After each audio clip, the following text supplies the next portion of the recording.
What do you feel, or why do you feel that the Bronx? Let's start there. Why do you feel that the Bronx is the home of hip hop? Well, first of all, it's not a question of why I feel it. That is the fact. Mm. It is plain Mm-hmm. and simple. I was there, so I know. Mm-hmm. All right, I'm a b-boy from 1974 up. Mm-hmm. Okay, the end of 74 figure, beginning of 75, my first year of high school. And I was going to Kool Herc parties, sneaking around, got plenty of beatings. I Mm. was already my baby spade era, you know. So I know for a fact it started in the Bronx. So I now, was there. I traveled to other boroughs, and I had family from down south. I can tell you, if you ask people who were from the south who had relatives up here and visited, mm-hmm. they will tell you the same thing. Mm. Mm. Okay? They will tell you the same thing because, you know, the South, they were considered, we used to use the term Bamas and things Mm. like that. They wore Right. skips. They really didn't start getting into all the Nikes and everything else until the video era started. Mm-hmm. And they were seeing the styles that were in New York. Absolutely. Absolutely. Okay. And of course, people who were merchants Mm-hmm. started getting those styles like Nike sneakers and all that other stuff and started opening stores in the South that sold that apparel. Mm. And so now you started seeing people from down South who were wearing a lot of the apparel that you saw up north. But So back in when those days, mm-hmm. that wasn't the case. So when you hear Okay? people say, we'll jump around, but when you hear people say, because we're here, that many of the pioneers were from the South, so What therefore, pioneers? like they'll mention Mario, they'll mention, Mario was the only one, and he came and adopted Bronx culture, mm, interesting, when he became a black spade. right, Mario and his family came from down south.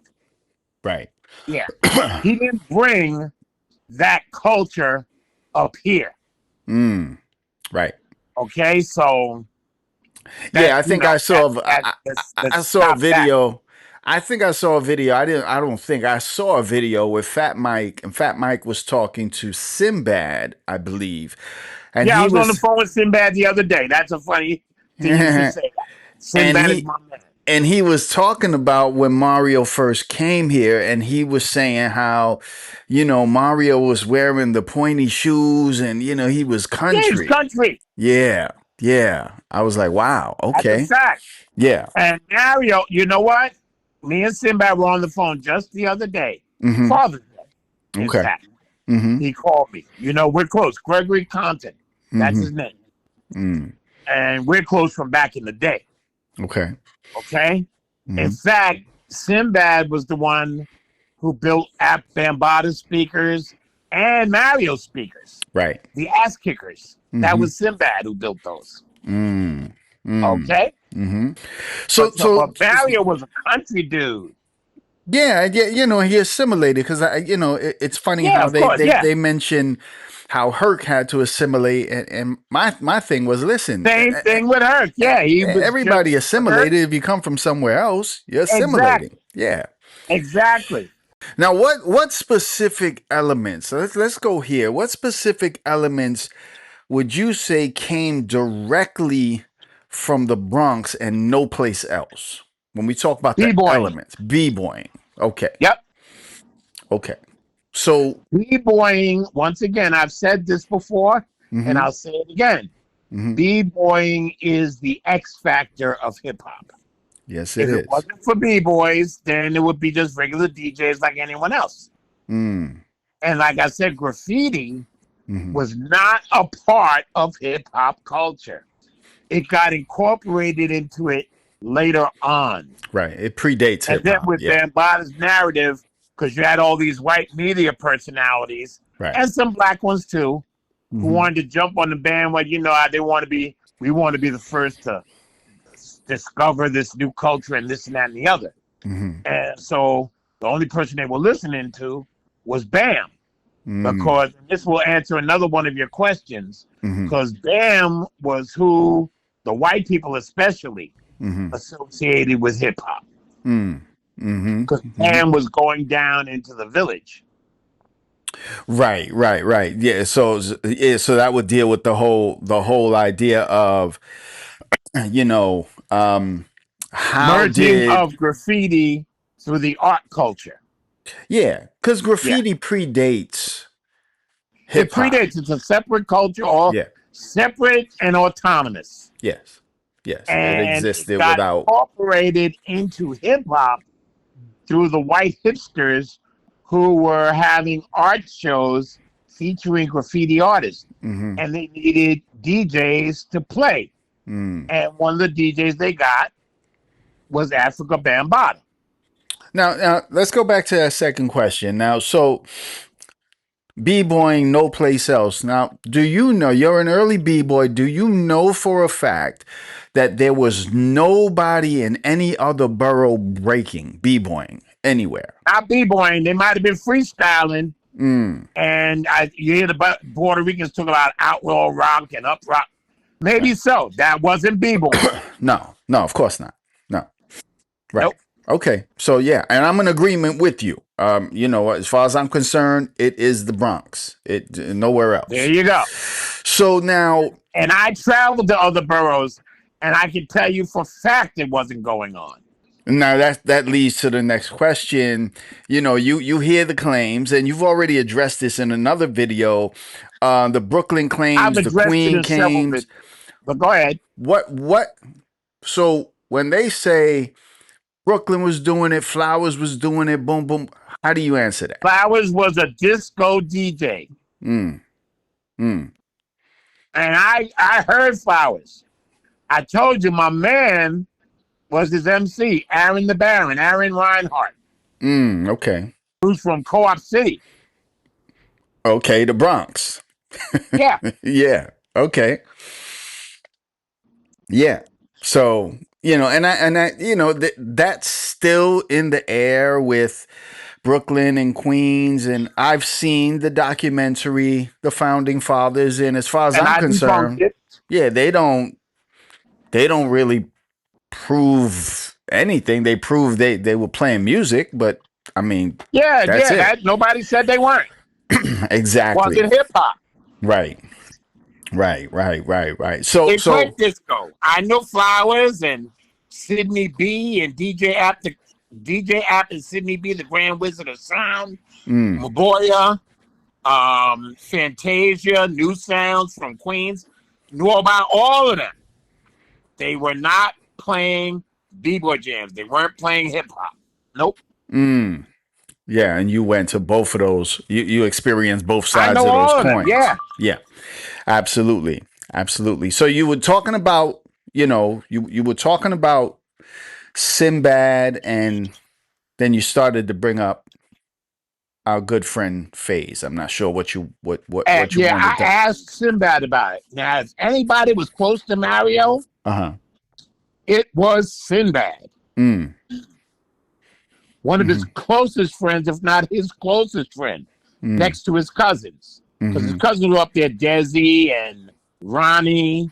All of them, those were his cousins from down to Desi Ames, Ronnie Ames. Then were, his brother WC, the boogeyman. Right. As far as people not related to him, Sinbad was probably one of his closest, if not his closest friend. Mm-hmm. Another person I spoke to is Tex. Oh, okay. You did get to speak with Tex. Yeah, via text message. Right. I'll send you the text messages too. Please. Love it. I will love send them to you. So what was the verdict? What was the verdict? There's no verdict. They didn't know him. And as Sinbad said, both of them said, yeah, I see that post. He was lying. And Sinbad especially, he said, Charlie, you knew because you were with us. Mm-hmm. That's a direct quote from Sinbad. Right. And he said, like I said, Mm-hmm. Charlie, you know, if he was with Chuck City Crew, we would have known him. Mm. DST said the same thing. Mm. I talked to DST the other day, and Mm. those were his exact words. I'm not putting words in any of their mouths. Right. I'm telling you exactly what they said. And I'll send you the text after we hang up. Mm-hmm. I will send you the text from text. Mm. All right? I Yeah. will send you our conversation. Please. And with his permission, because I asked, I said, text, do I have permission to quote you? He said, absolutely, Charlie, you were there. But you'll see Well, it for yourself. yeah, well, Tex would have, I mean, Tex was close to Mario, so Tex would have seen him if he was Text around. David Santiago. Yeah. Text DJ Hollywood. Mm-hmm. Wow. I think, Melly Mel, I don't know if you saw Melly Mel's his video that he made talking about the Bronx and that it's the Bronx. It's not Yeah, I yeah. saw some of it. Yeah. Yeah, so I don't know why this is a thing, especially the whole idea of the South thing, the Southern thing. I'm not sure where that's Please. coming from. Bullshit. Yeah. You know what? You know what somebody you can ask? Uh-huh. Shaw Rock. Because Shaw Rock is born in Wilmington, North Carolina. Oh, okay. So she's born in the South. Yeah. Okay. And they moved to New York. Now, what would she say? Would she say we brought traces of it from the South to Not at New York? all. She No. would say, without question, it's a Bronx thing.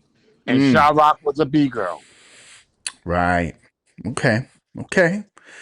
Interesting, man. Interesting. Yeah, I just wanted to. I wanted to get you on record and just be Well, able to you've had hear me it. on record before. I'm not saying anything I haven't said before. Mm-hmm. Absolutely. Absolutely, man. But listen, brother, thank you so much, man, for always listen. First of Well, all, you missed one of your questions. which one was that? Let me see. What made it global? How Okay. do you think the Bronx made it global? But I think you answered that. But let me ask it again. No, How? I didn't, because the answer I maybe I did, but I wanted to go further into detail with Well, it. let's do it. How did the Bronx specifically help spread hip hop to a global platform? Afrika Bambaataa. Absolutely. I knew you were going to say that. Okay, and that's why I said I know I didn't answer it, because I wanted to elaborate on that. Okay. Because Bam is the one who started going down into the village. But when I say Afrika Bambaataa, by extension, us, the Universal Zulu Nation, Right. because the Zulu Nation and Bam started, with the Zulu Nation spreading into other countries. Right. He really globalized it. Mm. Mm. Yeah. He really globalized it. That, and of course, rap music, as it began to catch on commercially. Right. All Right. right. But the primary person I would say is Afrika Bambaataa. Mm-hmm. Mm-hmm. And people may not like that because of all the allegations and everything like that. Right. But, it is what it is. No, the truth is the truth. Right. He definitely did that. Yeah, he definitely did that. Yeah. That's a factual thing. Mm-hmm. Mm-hmm. Yeah. And people like, he's traveling around with people like, Africa Islam. He's traveling around with, I know DXT was Yeah. there. I know Mr. Freeze was there. I know Crazy All Legs of was them. there. Yep, All of them, yep, yep, Rocksteady. yep, yep. They're Fact. all over they're overseas. They're doing their thing, so. Africa Islam still is overseas doing this thing. Right. Right. That's So. Ice-T's partner. Right. That's right. Yep. Yep. He's still doing his thing, man. All right, brother. But we'll talk soon, and I'll let you know as soon as I get it edited, and I'll shoot you a copy. Absolutely. I appreciate it. All right, man. Grace and You peace. take care. All right. You as well. Bye. Hey, world, permit. Hey, world, permit. Hey, world, permit.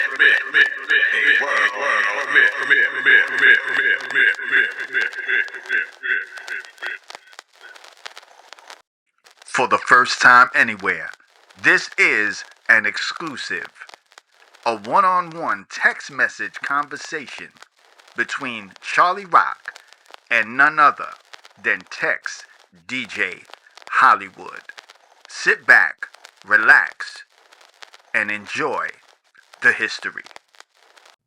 Tex D says, I don't usually follow social media, but I wanted to respond to your question about Magali. She is Guru's wife, and although not my biological sister, I regard her as one. I'm sorry to hear about Powwow's passing. May he rest in peace. Also, I wanted to thank you for keeping the memory of hip hop straight. I am not one to look for accolades, but I do want to keep the facts straight.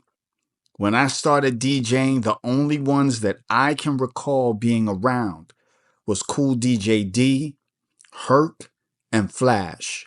They are the only ones in the Bronx that I can recall when I started in the early 70s. Eventually, other DJs caught interest after seeing us and started getting into the game, but they came after.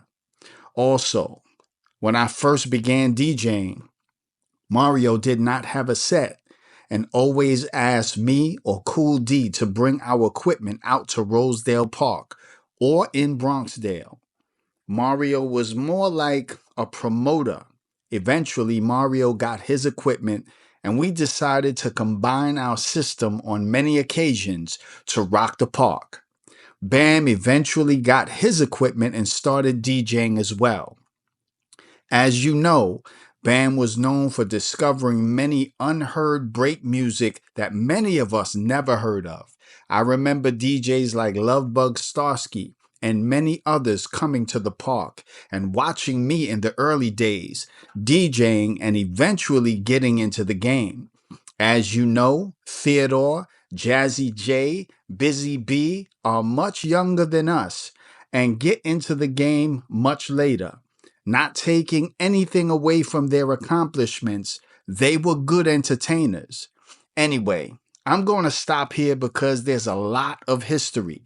I hope and pray for your continued health. Your brother, Tex DJ Hollywood. Cholly Rock responds, Tex DJ Hollywood, the man with the golden voice. My brother, spade love always. They gotta know. Is it okay to quote you, my brother?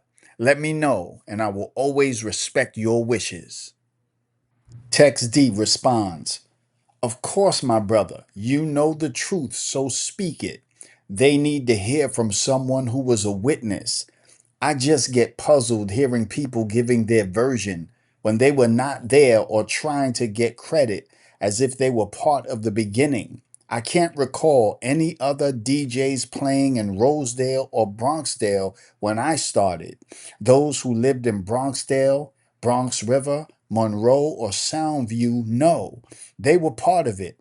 Also, my Spade family also were part of the history and should receive the credit they deserve. God bless my brother. From another mother, Cholly Rock, a true legend. Cholly Rock asks him a question. Did you ever hear of or see DJ Faze in Bronxdale back in the day or playing with Mario at any time? Tex D responds, I do not remember DJ Faze out there. Like I said, in the early 70s, it was only myself, Mario, and Kool D playing in the park. He could have come after. You were there. Do you remember him playing in the park? Again, if he claims playing with Mario, I don't remember him. When I went away, Mario had Nicky D playing his set. If FaZe was with him, he probably might have allowed him to play on his set, but I don't recall. I do remember Busy B and Theodore also playing on Mario's set. Cholly Rock responds, I don't remember him playing with Mario at all. He tries to tell people who believe him he was playing with Mario in 1971.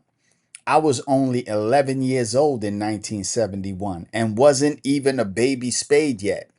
I didn't come around Bronx River or Bronxdale until late 75, 76.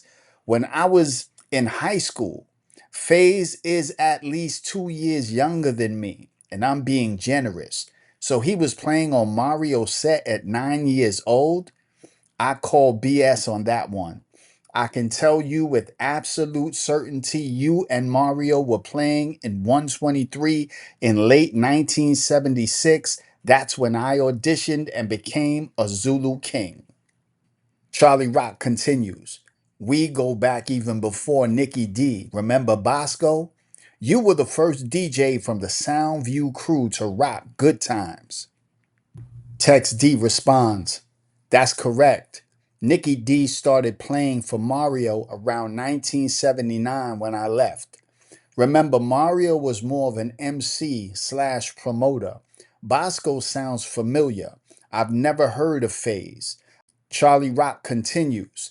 I remember when you left to play basketball.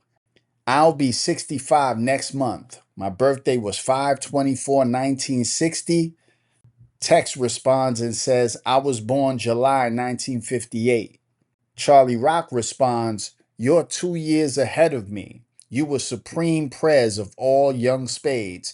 I was a baby spade in the 22nd Division on Gun Hill Road. Wild Man was our prez. Tex responds, great memory. Again, you know the history. You cannot be fooled by these wannabes. Charlie responds, exactly. Please let me quote you so we can put these imposters in check. If not, I will understand and will comply, my brother. I emceed on your set many times. Do you remember? You played a party for the staff of Pathmark and I emceed for you.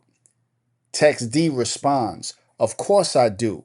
That was why I say that you can quote me anytime. You were there, and I remember you emceeing. I listened to FaZe commenting as if he were an originator, and clearly he was not. Like you said, if he is 2 years younger than you, then he would have been 11 years old with DJ equipment. I was about 13 years old when my older brother and I started purchasing our equipment. He's the one that paid for my equipment with the little money that I did make. I contributed. Unless FaZe had a sponsor, how did he get equipment? Or is he just saying that because Mario let him play a couple of times on his equipment that he should be considered a founder? Many of these youngsters were inspired by watching DJs like myself, Kool D, Flash, Herc, and Bambaataa. That's how they learned to slice music and blend music. MCs got inspired by DJs playing hip hop music and rapping to the beat. You know you did it and was good at it. Together, the DJs and the MCs made the party. Spade love, my brother. And that concludes the original interview, the text message interview between Cholly Rock and Tex DJ Hollywood.